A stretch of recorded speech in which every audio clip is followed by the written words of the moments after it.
বাৰপুৰীৰ স্বাস্থ্যমন্ত্ৰী মমিন পাগলাই অসমৰ গেষ্ট্ৰিক বেমাৰক মুখ্য বেমাৰ বুলি ঘোষণা কৰে আৰু এই গেষ্ট্ৰিক বেমাৰীসকলক ৰাজহুৱা ঠাইত পাত দিবলৈ অনুমতি দিয়ে যিহেতু পাতাপাতি কৰিব পাৰিব তেওঁলোকক পাতৰ লাইচেঞ্চ দিম বুলি প্ৰতিশ্ৰুতি দিয়ে আৰু কলকাছিয়াতো কালা কুকুৰা বুলবুলি পাগলিয়ে জনাইছে যে পাত দিয়াৰ সময়ত যদি কিবা হালধীয়া বস্তু ওলাই তেনেহ'লে পাতৰ লাইচেঞ্চ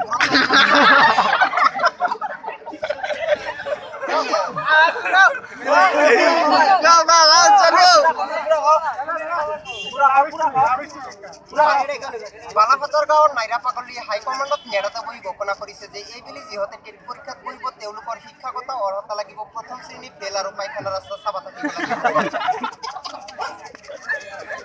ইতিমধ্যে আমাৰ সাংবাদিকসকলে জনাইছে যে আজিপুৰৰ মুখ্যমন্ত্ৰী শ্ৰীযুত জেলকাত পাগলাৰ ওচৰত কিছুমান দুখীয়া মহিলা মানুহে আবেদন জনাইছে যে মহিলাৰ গৰ্ভত যিবিলাক সন্তান নিৰ্ধাৰণ হয় এইবিলাক সন্তান পুৰুষৰ গৰ্ভত সোমাই দিব লাগে।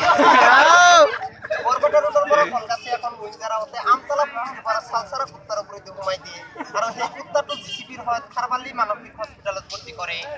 অসমৰ শিক্ষামন্ত্ৰী ডক্টৰ হিমন্ত বিশ্ব শৰ্মাই স্কুলীয়া মূল্যায়ন বহি বাংগাচৰ